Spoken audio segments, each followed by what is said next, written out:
Então, primeiramente aí, uma boa tarde para todos que nos acompanham, aí de Barretos, aqui do estado de São Paulo, de todas as partes do Brasil, né, os amigos que nos acompanham através da Rede Amigo Espírita.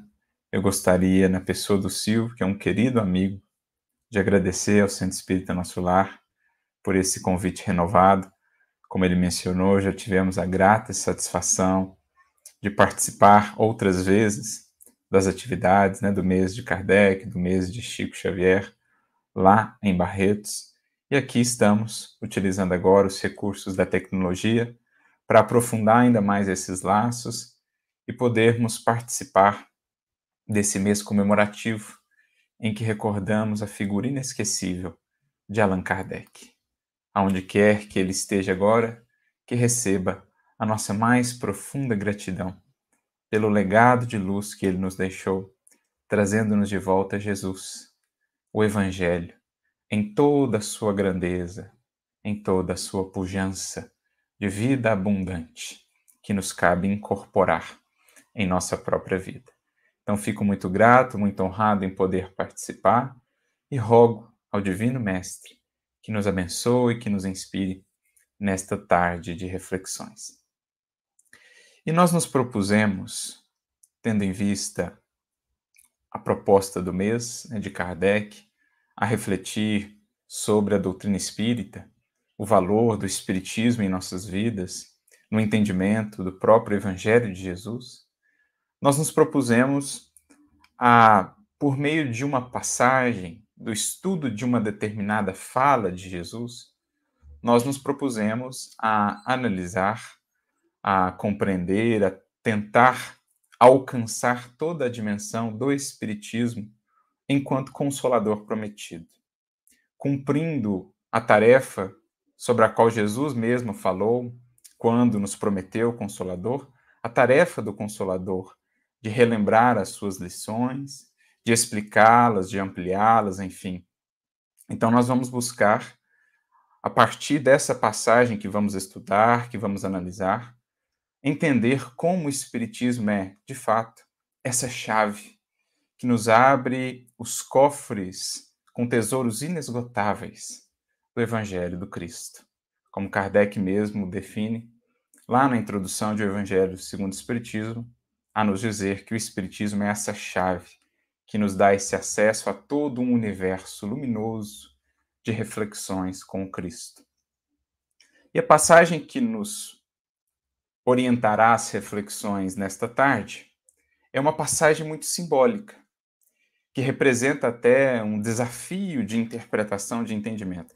É uma daquelas passagens do Evangelho que, quando a gente fica numa leitura superficial, muito ao pé da letra, nós temos dificuldade mesmo de compreensão.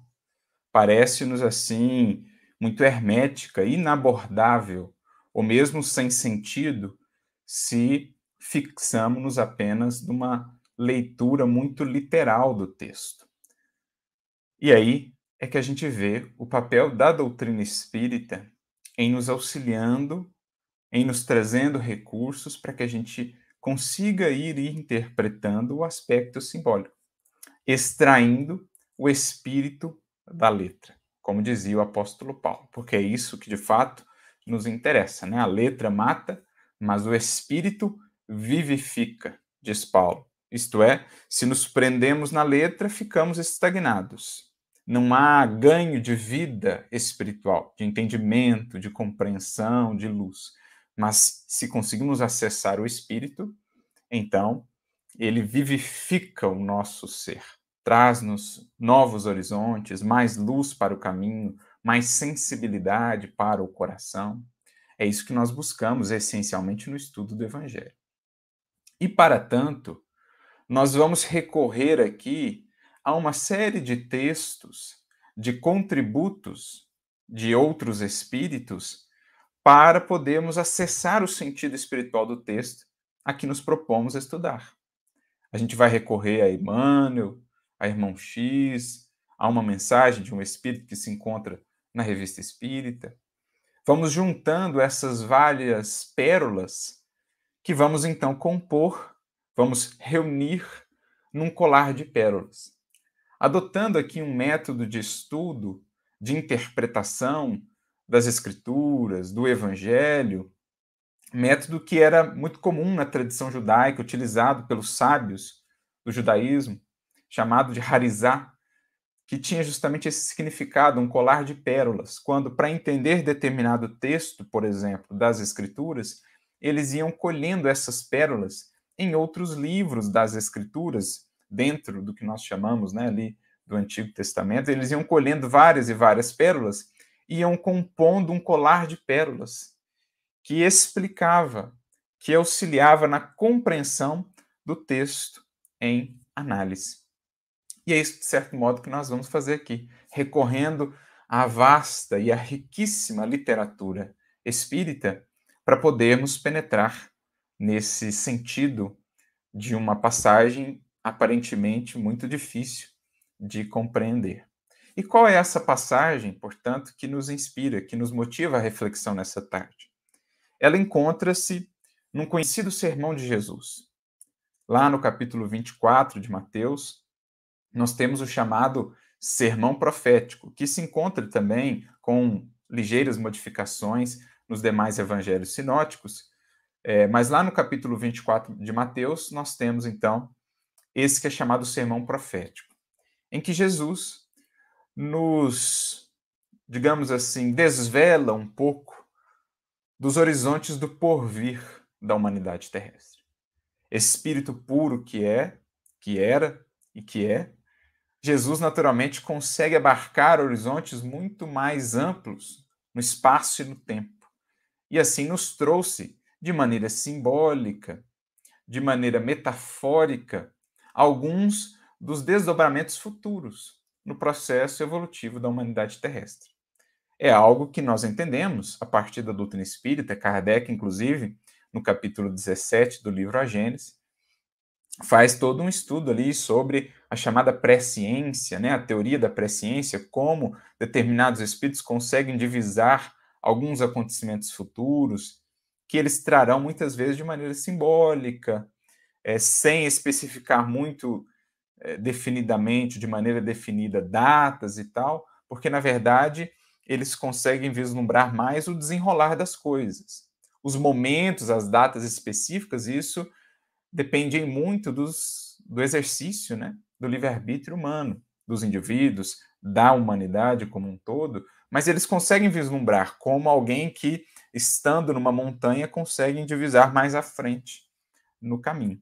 Assim, esses espíritos, quanto mais depurado, quanto mais elevado o espírito, mais ele consegue penetrar, né, nesses horizontes aí do porvir. Então Jesus vai trazendo alguns desses aspectos, acontecimentos, processos em torno do processo, do momento de transição que agora nós temos vivido. São esses os tempos que Jesus vai descrever. Por isso a gente vê em várias mensagens dos Espíritos, são chegados os tempos são chegados, porque aqueles tempos previstos, tratados por Jesus, a gente agora os está vivendo. Né? É claro, é um período de transição, um período de mudanças significativas para a humanidade terrestre.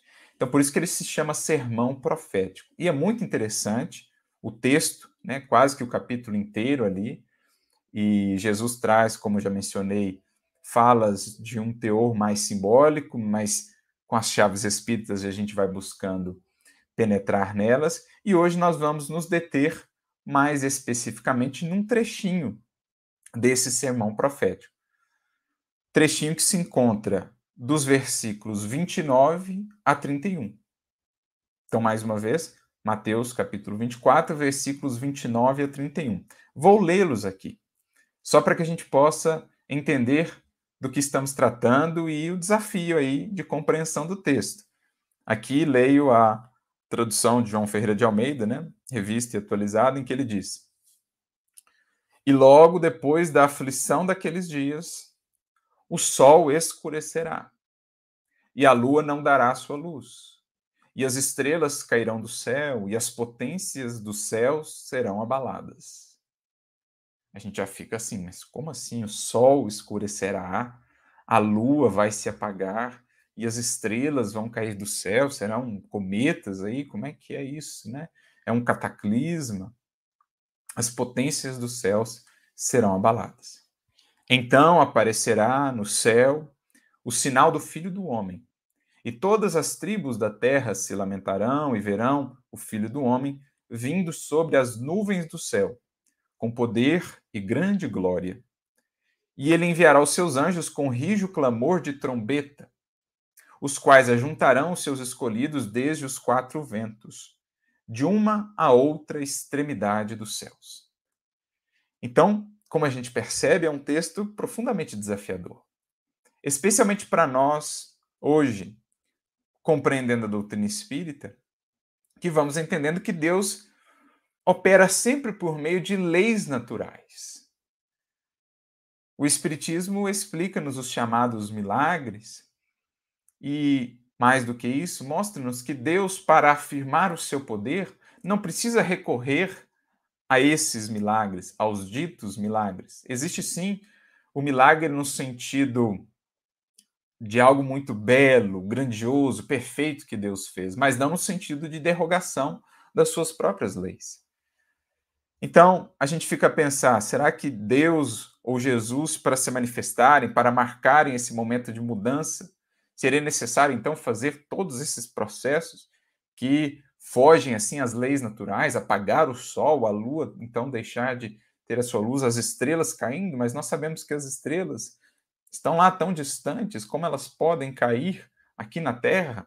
Talvez seriam cometas, mas então seria a destruição da Terra. A gente vai se perdendo aí num labirinto de reflexões se fixamos num sentido muito literalista do texto. E o que é esse sinal do Filho do Homem no céu? Então Jesus vai aparecer lá em meio às nuvens e vai anunciar que, enfim, chegou a terra regenerada. Faz muito sentido quando ele mesmo esteve entre nós e lhe pediam tantos sinais, né, os saduceus, os fariseus, e ele, olha, nenhum sinal se lhes dará senão o sinal de Jonas, né? Que era o símbolo ali da cruz, da ressurreição de Jesus, da vida que segue triunfante em espírito para além do túmulo. Então, Jesus mesmo não atendeu aos tantos pedidos de sinais, de fenômenos sobrenaturais que lhe eram feitos pelos fariseus, pelos saduceus, embora ele tenha feito curas, ele tenha realizado fenômenos que pareceram ser para os homens daquele tempo milagres, mas que o Espiritismo nos explica, especialmente o livro A Gênese, por exemplo, vai nos explicando, eram todos fenômenos naturais que eram realizados, eram possíveis de ser realizados graças à condição do Cristo, enquanto Espírito puro, com pleno domínio sobre a matéria, sobre os fluidos, e ele então realizava aqueles fenômenos, né? Do caminhar sobre as águas, as curas que ele operava, os seus diálogos ali com os chamados demônios, os endaimoniados, que nada mais eram do que espíritos, como todos nós, mas em condição ainda de sombras, de perturbação. Tudo isso o Espiritismo vai nos explicando. Então, como entender um texto desse? Por onde começar? E é aqui que a gente vai vendo a riqueza da doutrina espírita trazendo-nos essas chaves de entendimento. As pérolas, as várias pérolas que nós vamos aqui reunir para compor esse colar de pérolas explicativo, elucidativo para nós. Mas vale antes destacar mais um outro versículozinho que está também nesse sermão profético, agora no versículo 15, porque Jesus nos dá mais uma outra pista que vai ser importante aqui para o nosso estudo, sobre quando se daria essas coisas. Então, em todos os momentos nesse sermão, ele vai falando desses períodos, desse período mais especificamente, de lutas, de desafios, de transição, de dificuldades, de aflições, como ele disse, né? Lá no início do versículo 29. E aí no versículo 15, ele diz assim: quando, pois, virdes que a abominação da desolação, de que falou o profeta Daniel, está no lugar santo, quem lê, entenda. Então ele traz mais uma pista, embora também pareça intransponível, hermética de entendimento, ele fala dessa abominação da desolação no lugar santo, recuperando algo que o profeta Daniel havia trazido. O profeta Daniel, que é muito conhecido pelas pelas suas falas também profundamente simbólicas, né? Com esse caráter também mais profético com relação ao futuro. Muito interessantes os símbolos que nós temos ali em Daniel. E só para a gente fazer já uma amarração, o que é essa abominação da desolação que ele menciona acerca de Daniel? Alguns dos versículos em que Daniel traz isso. Por exemplo, Daniel 11:31. E braços serão colocados sobre ele, que profanarão o santuário e a fortaleza, e tirarão o sacrifício contínuo, estabelecendo a abominação desoladora. Então, aqui é aquela expressão muito interessante, né? A abominação da desolação. A gente percebe já que Daniel associa isso a alguma coisa que aconteceria com o santuário, mas não com o templo lá de Jerusalém, no sentido mais profundo. A religiosidade humana, a busca humana pelo divino, o contato da humanidade com o divino, seria, de certo modo, corrompido, seria desolado, porque Daniel está falando dessas forças contrárias à vontade divina, né, ao bem, que ainda operariam no mundo por algum tempo antes da vitória do bem, do Filho do Homem, né, que é um símbolo de Jesus. Daniel 12:11, ele também fala mais uma vez sobre essa abominação da desolação. E desde o tempo em que o sacrifício contínuo for tirado e posta a abominação desoladora, haverá 1290 dias. Então, Daniel trabalha com esses períodos, esses dias. Existem até alguns estudos que vão tentar identificar esses períodos. Até o Emmanuel comenta um pouco sobre isso no livro A Caminho da Luz, né? Mas nós não vamos entrar nesse mérito aqui agora. Mas, mais uma vez, ele fala dessa abominação da desolação como algo relacionado ali à questão do templo, a uma contaminação, digamos assim, do templo, do que era o processo real de religiosidade. Ele fala desse sacrifício contínuo que seria tirado. E aí a gente vai elucubrando, né? A gente vai meditando, como a pensar que talvez o sentido mais profundo da religiosidade, que é o do sacrifício pelo bem, a renúncia, a humildade, a devoção, isso seria deturpado, isso seria desviado em algum momento de maneira mais intensa pela humanidade.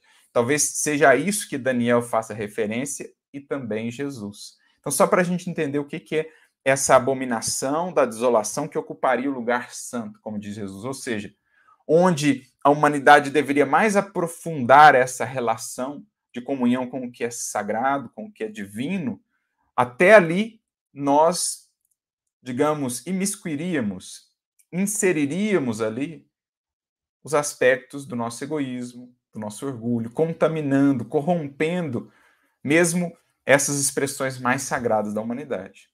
Então, é uma reflexão, de certo modo, sobre a própria religiosidade, até mesmo sobre a própria mensagem de Jesus, que a gente sabe ao longo dos séculos foi se perdendo para depois ser resgatado. Então, isso é muito importante para a gente ir fazendo as amarrações com o que o Espiritismo, então, vai nos esclarecer. Então, por óbvio, a gente já compreende, à luz de tudo que vamos aprendendo com Kardec, as leis naturais, como Deus opera, né? Pela vasta obra aí da codificação, a gente vai tendo várias explicações nesse sentido, a gente já vai entendendo que aquele texto lá, das estrelas caindo do céu, do sol se apagando, não deveremos entendê-lo de maneira literal, assim como não deveremos entender que lá, quando o sol parou, né, no trabalho lá, na conquista ali de Jericó, não vamos entender que aquilo é algo literal. Trata-se de um símbolo, né? Quando nós temos lá Josué parando o sol e as muralhas de Jericó caindo, obviamente que a gente vai entendendo isso de maneira simbólica, e é isso que nós vamos buscar acerca desse texto. E, para tanto, nós vamos recorrer aqui, como eu mencionei, a alguns contributos da obra subsidiária. Nosso querido Francisco Cândido Xavier, Emmanuel, Irmão X, que nos trazem algumas pecinhas desse quebra-cabeça muito interessantes, muito pertinentes para a nossa reflexão. Buscando um entendimento espiritual do texto, o Sol. O Sol é o mantenedor da vida física no orbe. Mas nós temos também, na manutenção da vida moral, na alimentação da vida, da evolução moral dos seres, da humanidade aqui na Terra, também uma força similar, um astro, uma estrela, que é Jesus, nosso mestre. Me lembro de uma fala de Cláudio, no livro Ave Cristo. Cláudio, que é o benfeitor ali espiritual de Quinto Varro, né? No primeiro capítulo, a obra inicia ali com um discurso no mundo espiritual de Cláudio, em que Quinto Varro está ali presente. E Cláudio fala que o evangelho é esse código de paz e felicidade que nós precisamos substancializar dentro da nossa própria vida. E aí ele usa o exemplo do sol. O sol derrama as suas bênçãos, sustentando e renovando toda a natureza. Então, as folhas das árvores, as flores, os frutos, todos os animais, todos os seres vivos, na verdade, são mantidos pela luz do sol, que entra ali na base da cadeia da vida material no planeta Terra e é essa fonte de energia mantenedora da vida. Se o sol se apagasse, toda a vida material na Terra também se apagaria, também feneceria. E ele então acrescenta: Cristo é o sol espiritual dos nossos destinos. Assim como a natureza incorpora a luz, a energia do sol, fazendo isso, né, convertendo isso em vida, assim também nos cabe acomodar, acolher, substancializar o sol que é Jesus na nossa vida moral, no ser espiritual que nós somos, em busca da vida abundante. Então aqui a gente já vai fazendo uma conexão simbólica. O sol apagará, né? Se Jesus é o sol, se o evangelho é o reflexo, né, da própria vida de Jesus, é, portanto, esse sol, quem sabe Jesus no texto não esteja a falar da sua mensagem, que de algum modo seria obscurecida, seria eclipsada ao longo dos séculos. Já que Jesus e, portanto, o seu evangelho, que é a sua própria vida, né? Emmanuel vai definir Jesus, ou a mensagem de Jesus no evangelho, como essa palavra solar da vida eterna. Se a gente for trabalhando nesse sentido, a gente já vai dando uma significação, já vai encontrando aí uma significação mais condizente para esse sol que, ao longo dos tempos, se apagou. E como? Basta fazermos aqui um estudo da própria história, porque nós mesmos, os cristãos, que deveríamos ter como finalidade primordial em nossa vida refletir a luz do sol, nós, na verdade, nos antepusemos a ele, nos colocamos à frente dele, colocamos os nossos interesses acima dos interesses do Cristo, os nossos interesses acima das lições, dos princípios de Jesus. Então, nós outros, os cristãos, que ao longo dos séculos deveríamos ser satélites gravitando em torno desse sol e refletindo a sua luz, na verdade, nós nos sobrepusemos a ele. E é interessante porque isso nos lembra um fenômeno que acontece no mundo, aqui, né? Quando a Lua, que é o nosso satélite aqui, se coloca entre a Terra e o Sol, o que acontece? O Sol deixa de dar a sua luz, né? O Sol se apaga. A Lua também, porque na verdade a luz da Lua é reflexa do Sol, é luz refletida. Quando ela se antepõe ao Sol, coloca-se entre o Sol e a Terra, tanto o Sol deixa de, a luz do Sol, né, se apaga, como a Lua deixa de dar a sua luz, né, perde também o seu brilho. Isso não nos faz, na verdade, entender o próprio processo que foi acontecendo com a humanidade?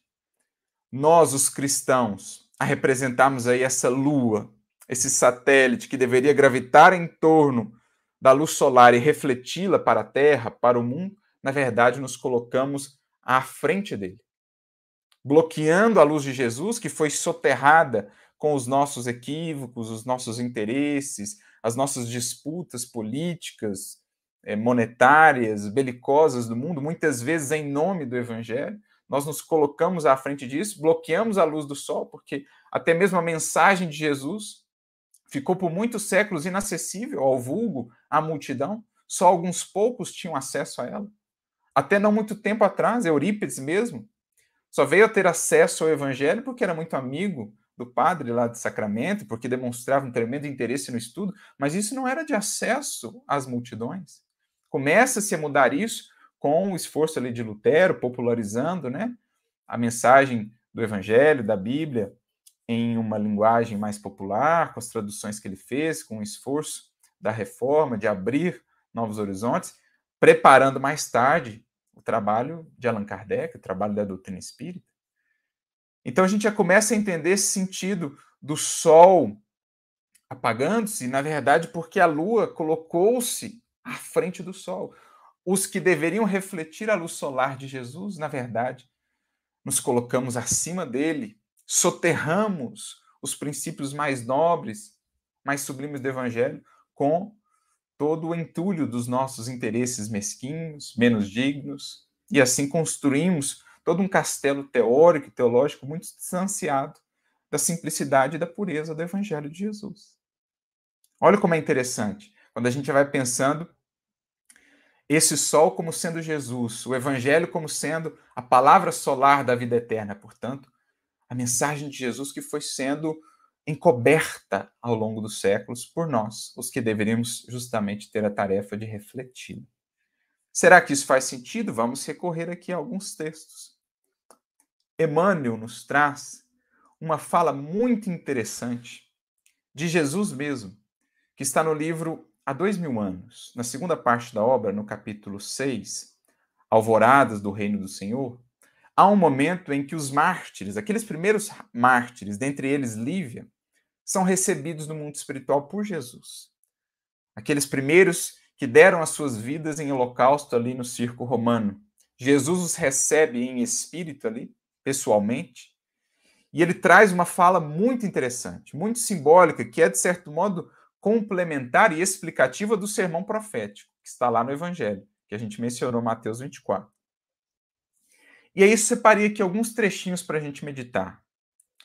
Jesus diz assim: tempo virá na terra em que todas as suas lições, as lições do Evangelho, hão de ser espezinhadas e esquecidas.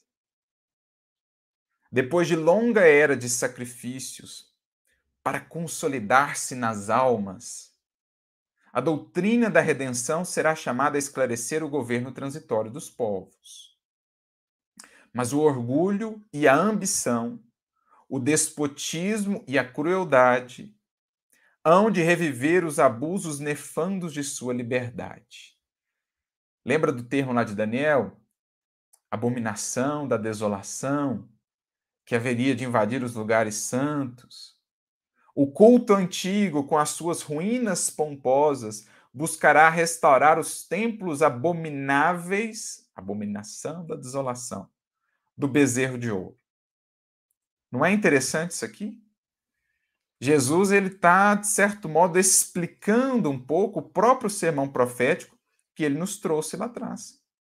Falando ou explicando, né, aqueles termos de Daniel e falando, olha, isso na verdade vai representar os equívocos religiosos, principalmente em torno do próprio evangelho que a gente foi construindo, deturpando a mensagem do Cristo, distanciando-a tão significativamente da sua simplicidade, da sua pureza, em nome dela, muitas vezes, alimentando o egoísmo, os nossos interesses, as sombras, a perseguição, mesmo a morte. Em nome do Evangelho, em nome de Jesus. Não é a abominação da desolação invadindo o lugar santo, revivendo aí o culto abominável dos nossos bezerros de ouro, que a gente ainda muitas vezes cultua enquanto humanidade, em detrimento do Criador, do Senhor por excelência, das suas leis divinas. E prossegue Jesus, olha só, um pouco mais adiante nesse mesmo discurso, soterrando o evangelho na abominação dos lugares santos. Será que isso aqui é por acaso? Ou Jesus está exatamente resgatando lá Daniel e a sua própria fala? Como a dizer, olha, aqui a gente está explicando o sermão profético. O que vai acontecer nessa jornada da humanidade? Então, soterrando o evangelho Na abominação dos lugares santos, os abusos religiosos não poderão, todavia, sepultar o clarão de minhas verdades, o sol, a palavra solar do Evangelho, roubando-as ao coração dos homens de boa vontade. Quando se verificar este eclipse da evolução dos meus ensinamentos, eclipse, olha a palavra que Jesus usa e que Emmanuel registra, eclipse. Não é o que está descrito simbolicamente? O sol deixará de dar a sua luz, né? O sol se escurecerá, a lua deixará de dar a sua luz. Quando isso acontece? Quando há um eclipse, quando a luz se sobrepõe ao sol. Quando nós obscurecemos, encobrimos o sol que é o Evangelho com as nossas imperfeições humanas, com o nosso egoísmo, com as nossas ambições. Quando acontecer isso, o que Jesus diz que se daria lá no Sermão Profético? Que as estrelas cairiam do céu. E que as virtudes do céu, as potências do céu seriam abaladas. Óbvio que essas estrelas não é uma destruição do planeta. Não são estrelas que sabemos estão imensamente distantes da Terra, que virão colidir com a Terra. Não faz sentido astronomicamente, né, cosmicamente pensarmos nisso. E mesmo à luz do conhecimento das leis divinas, essas estrelas também serão um símbolo. E que símbolo, meus amigos? Jesus diz assim, ó, ele prossegue mais adiante. Das esferas de luz que dominam todos os círculos das atividades terrestres, caminharei com os meus rebeldes tutelados, como outrora entre os corações impiedosos e empedernidos de Israel. Isso aqui nos faz lembrar um trechinho, não faz? Como outrora entre os corações impiedosos e empedernidos de Israel. Isso não nos faz lembrar aquela mensagem do Evangelho segundo o Espiritismo? Do Espírito de Verdade, o advento do Espírito de Verdade. Venho como outrora aos transviados filhos de Israel. Jesus fazendo a amarração com a doutrina espírita, com o Espiritismo. E mais adiante ele prossegue. Quando a escuridão se fizer mais profunda nos corações da terra, né, por causa desse eclipse, determinando a utilização de todos os progressos humanos para o extermínio, para a miséria e para a morte, derramarei minha luz sobre toda a carne. Aqui Jesus lembra aquela profecia de Joel. Quando Joel, o profeta Joel, diz que haveria um dia em que o Senhor derramaria o seu espírito sobre toda a carne, vossos filhos e filhas profetizarão, vossos jovens terão sonhos, etc. Né? Vou até lá em Joel para a gente ler a profecia. Está em Joel 2, 28 a 31. E há de ser que depois derramarei o meu espírito sobre toda a carne, vossos filhos e filhas profetizarão, vossos velhos terão sonhos, vossos jovens terão visões. E também sobre os servos e sobre as servas, naqueles dias derramarei o meu espírito. E ele fala de prodígios no céu, fala que o sol se converteria em trevas, olha o eclipse aqui, a lua em sangue, né? Porque a lua, que deveria refletir a luz do sol, na verdade, nós, em nome do Cristo, semeamos muitas lágrimas e mesmo sangue, em nome de Jesus, em nome do Evangelho. Então ele fala dessa profecia de Joel, que Emmanuel comenta no livro Consolador, é uma profecia que prenuncia esses tempos do Consolador, de uma universalização da mediunidade, em que a mediunidade, que sempre existiu na história da humanidade, universalizou-se, preparando esse novo período da humanidade de maior interação com o mundo espiritual, com as vozes do céu. Emmanuel define exatamente assim a mediunidade no livro Consolador, quando pergunto para ele, ele dizia, é essa luz derramada sobre toda a carne, predita para os tempos do Consolador. Então Jesus está dizendo que quando essa escuridão se fizesse mais profunda, ele derramaria essa luz sobre toda a carne. Isto é, enviaria o Consolador pelas vozes do céu. Ele prossegue dizendo aqui, né? Pela sabedoria e pela verdade, dentro das suaves revelações do Consolador, meu verbo se manifestará novamente no mundo.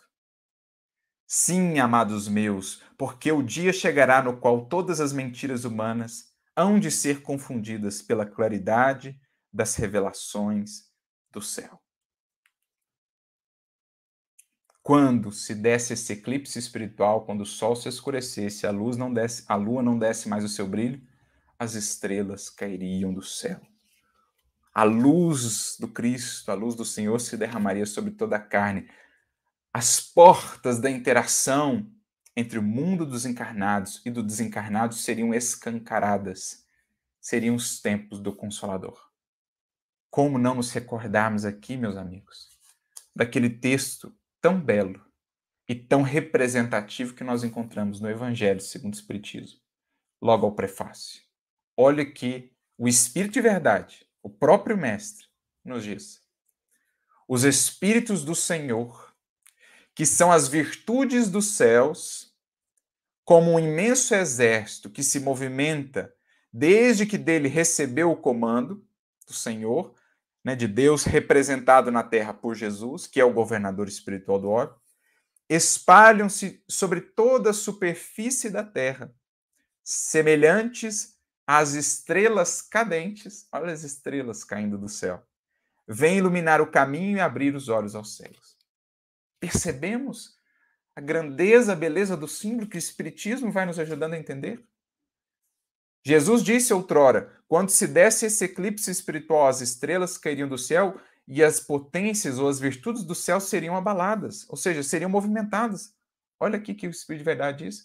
Os Espíritos do Senhor, que são as virtudes dos céus, estão em movimento, espalham-se por sobre toda a terra, quais estrelas cadentes, para dissipar as sombras da ignorância, para recuperar a luz da palavra solar de Jesus, do Evangelho.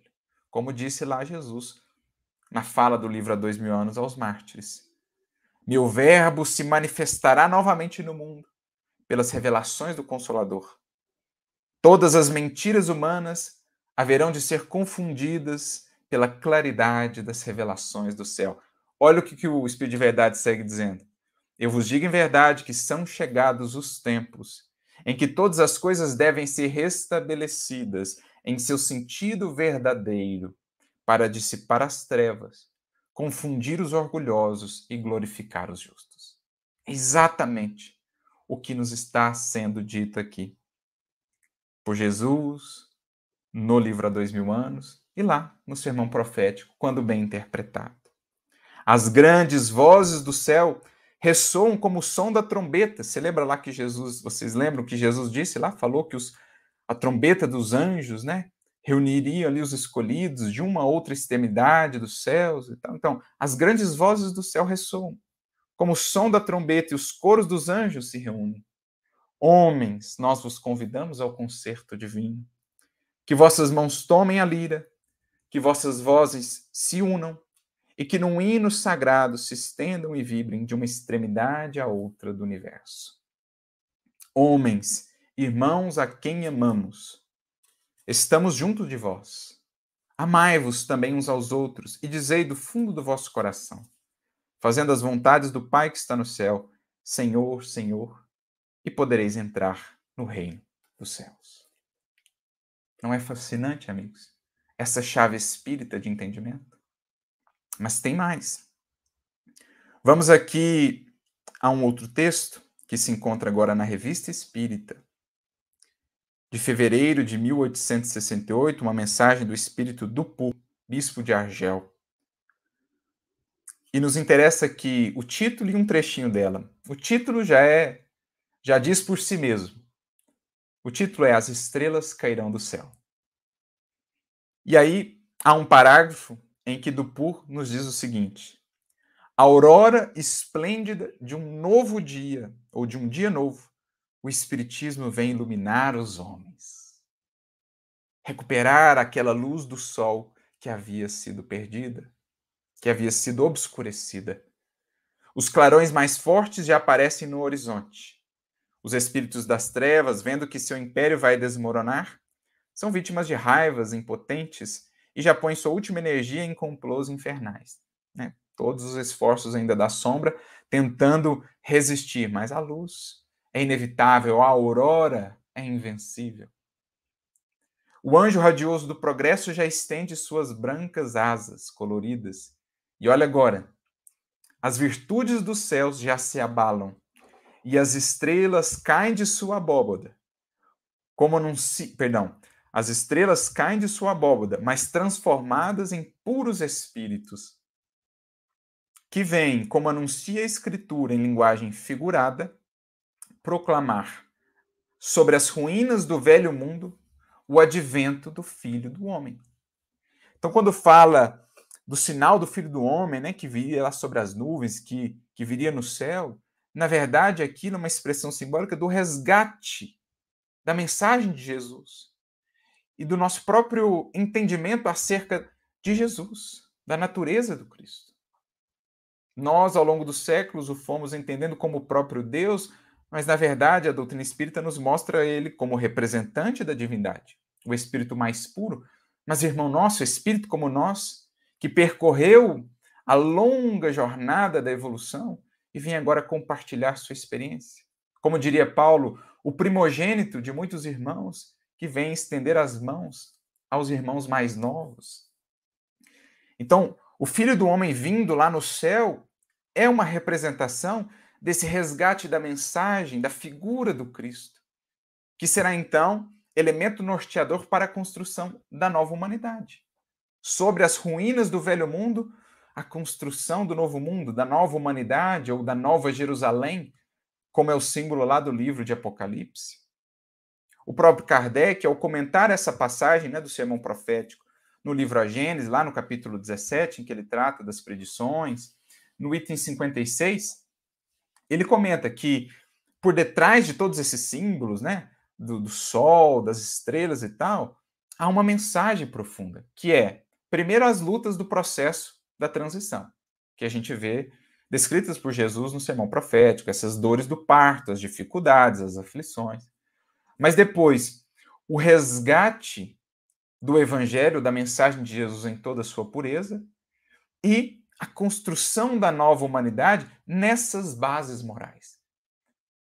É esse o entendimento que Kardec extrai e nos apresenta dessa fala de Jesus no sermão profético. As lutas e dificuldades do processo, o resgate da mensagem e a construção da nova humanidade sob a orientação de Jesus nessas novas bases morais. A do evangelho restaurado. O evangelho redivivo, o cristianismo restaurado em suas bases mais fundamentais. O resgate desse sol. Por isso, no prefácio do livro Vinha de Luz, Emmanuel vai nos dizer que o evangelho é o sol da imortalidade que o espiritismo reflete com sabedoria para a atualidade do mundo. Um dos papéis fundamentais do Consolador é trazer-nos de volta a luz desse sol que havia sido encoberta, convidando-nos a ser agora sim aqueles satélites que refletem a luz de Jesus e não mais aqueles que se sobrepõem entre Jesus e o mundo, criando resistências, criando incompreensões com relação à mensagem de Jesus, porque foi o que muitos contribuímos para que se desse ao longo dos séculos, né? Adotando uma postura tão incoerente com a mensagem do Cristo, outra coisa não fizemos senão criar resistência em muitos espíritos e em muitos corações com relação à luz do Evangelho, porque não conseguiam vê-la, viam antes as nossas sombras, porque nos sobrepunhamos a Jesus. Mas agora o Espiritismo vem recuperar e refletir para o mundo esse sol da imortalidade, como nos diz o querido Emmanuel. Então é mesmo fascinante fazermos um estudo desse e vermos como cada texto vai se conectando um com o outro, formando um colar de pérolas. E aquilo que parecia intransponível, mesmo inexplicável ou sem sentido algum, ganha para nós toda uma significação profunda, a expressar a misericórdia divina do Cristo, a nos trazer essas estrelas, a resgatar-nos essa luz que nós mesmos soterramos, preparando esses horizontes de um novo dia para a humanidade, de uma nova aurora sob a luz do sol, que é Jesus e o seu Evangelho. Mas tem mais. Existem ainda outros textos que vão na mesma linha, que vêm ao encontro desses que já destacamos aqui. Há um outro texto de Emmanuel, chamado O Evangelho, que está no livro Coletânea do Além, capítulo 52. Olha o que ele diz em determinado trecho. Os primeiros mártires da fé edificaram as bases da doutrina do crucificado sobre a face do mundo. Uma luz poderosa irradiava-se da cruz, iluminando as estradas da evolução em todo o planeta. Então, naquela cruz, acendeu-se uma luz que iluminaria todos os séculos da humanidade, mas nós a encobrimos. A luz dos mártires, a luz do sacrifício supremo, do extremo, do incomensurável amor de Jesus, nós como que a velamos com os véus da nossa materialidade, das nossas paixões. Mas, prossegue ainda Emmanuel nessa mensagem, né? A ambição de domínio sobrepõe-se ao sacrifício e ao martírio. O imperialismo romano não tardou a se manifestar, travestido nas mitras episcopais, e a grande lição do Calvário foi esquecida, no abismo das exterioridades religiosas. Abominação da desolação, como disse lá Daniel, Jesus, tomando conta dos lugares santos, mesmo da mensagem de Jesus. A gente soterrou tudo isso, né, sob esse abismo das exterioridades religiosas, dessa fé muito formal, apenas convencional, apenas ritualística. A má-fé e o embuste rodearam o evangelho, enegrecendo-lhe as páginas, e a figura luminosa do Cristo foi adaptada por todas as filosofias, por todas as escolas e interesses particulares. Então, a figura luminosa de Jesus que foi embaçada, né, pela sombra humana. O evangelho serviu de instrumento para lutas e morticídios. Lembra lá a fala de Joel? Que, na verdade, né, Jesus resgata essa fala de Joel lá no sermão profético, quando diz que a luz do sol, né, o sol se escureceria, a lua também não daria o seu brilho. Lá Joel, no seu capítulo 2, diz que a lua refletiria o sangue. Então, a lua, que tem esse papel de refletir a luz do sol, estava refletindo o sangue, que foi o que nós fizemos ao longo dos séculos, infelizmente, na trajetória do cristianismo. Mas eis que vem essa aurora, com o Espiritismo, com o Consolador. É por isso que Emmanuel descreve, né, acrescenta mais adiante, o nosso esforço deve caracterizar-se pelo trabalho de encaminhar a luz divina ao vosso entendimento, preparando um novo dia, um novo porvir para a humanidade. Há ainda um outro texto muito interessante, desta vez de Irmão X, no livro Doutrina e Escola, capítulo 5, um texto em que ele fala de Allan Kardec, em que ele, inclusive, de fato confirma que João Hus, né, Jan Hus, é a reencarnação anterior de Allan Kardec, né, que Allan Kardec é a reencarnação de Jan Hus. Ele descreve um diálogo no mundo espiritual entre o Cristo e Jan Hus, quando o Cristo o convida a essa tarefa de resgatar a sua mensagem. E aí, em determinado momento da fala de Jesus para Jan Hus, no mundo espiritual, nós identificamos, né? Confio-te a sublime tarefa de reacender as lâmpadas da esperança no coração da humanidade. O evangelho do amor permanece, olha a palavra de novo, eclipsado, ou eclipse, no jogo de ambições desmedidas dos homens viciosos. Vai, meu amigo, abrirás novos caminhos à sagrada aspiração das almas, descerrando a pesada cortina de sombras que vem absorvendo a mente humana.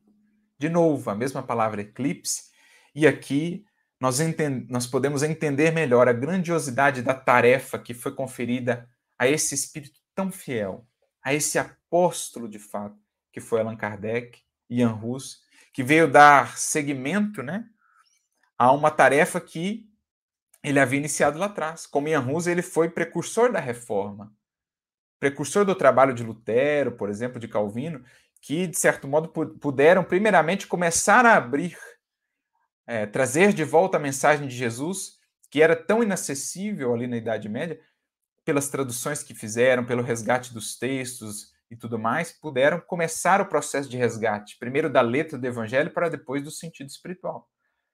Mas o próprio Lutero reconhece e tinha uma admiração profunda por Ian Hus, foi um precursor.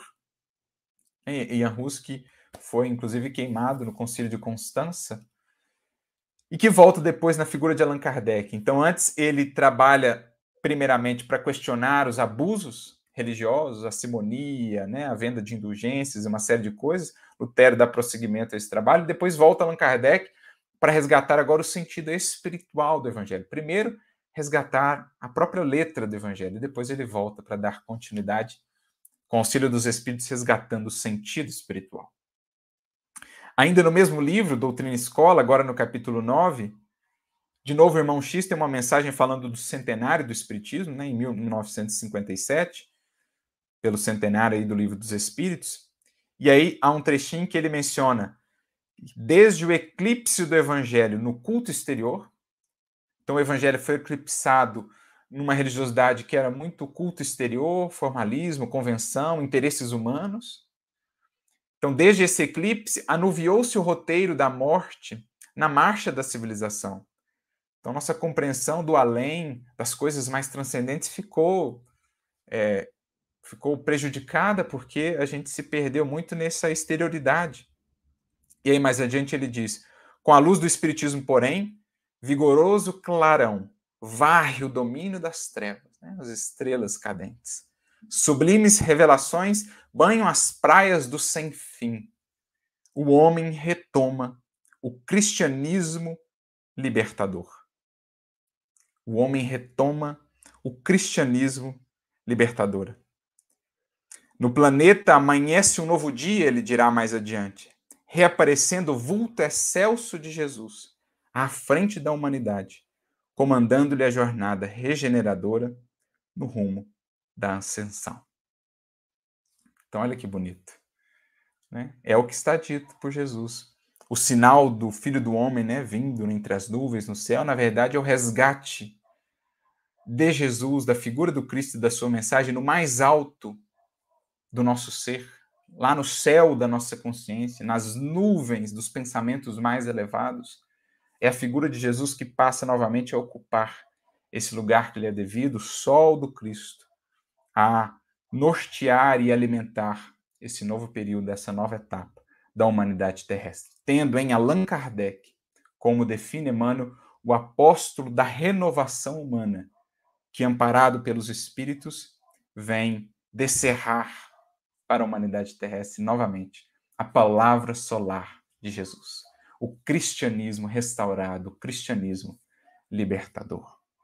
Então, quando nós lemos esse trecho, quando nós, nesse mês de Kardec, nos lembramos dessa figura ímpar, do seu trabalho incansável, indispensável, inabordável ainda em toda a sua grandeza, nós só conseguimos nos voltar a Jesus em prece e agradecer pela infinita misericórdia.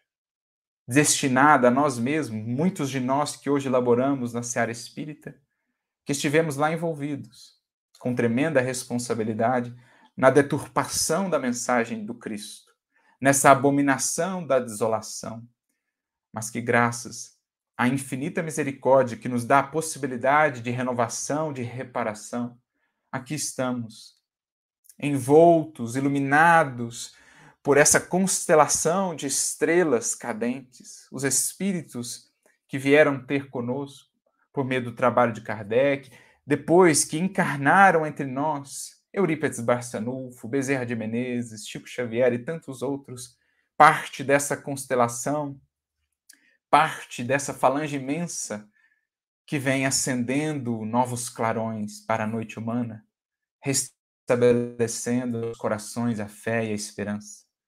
Bendito seja o Evangelho, bendito seja o Consolador, bendito seja o Cristo de Deus, que, como prometido, no momento mais obscuro desse eclipse espiritual, se dignou, teve a misericórdia de nos estender mais uma vez as mãos, de nos abrir o seu coração, deixando-nos alcançar por essa água viva de amor e de bondade que dali verte.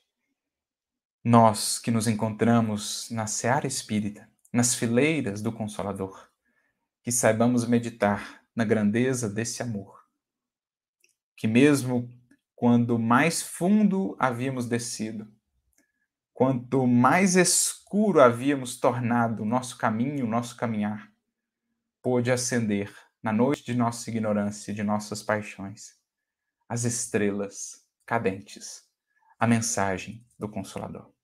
Que saibamos, então, acolher, enfim, esse sol que brilha agora em toda a sua pujança. O sol da imortalidade resgatado e refletido pelo Espiritismo para o mundo, para o porvir humano. Que saibamos, como nos orientou lá o benfeitor Cláudio, substancializá-la em nossa própria vida, para que sejamos, de alguma maneira, expressão da palavra solar de Jesus, dessas palavras de vida eterna, dessa sublime luz que se acendeu e que agora não mais se apagará para o futuro da humanidade. Saibamos honrar toda a luz recebida, porque, como nos diz Paulo, outrora éramos treva, mas agora somos luz no Senhor. Que saibamos, portanto, andar como filhos da luz. Que Jesus nos abençoe a todos e que nos deixemos guiar por essa constelação a nos apresentar a infinitude do amor, da obra de nosso Pai, esperando-nos eternidade afora. Jesus nos abençoe a todos, muita luz e muita paz.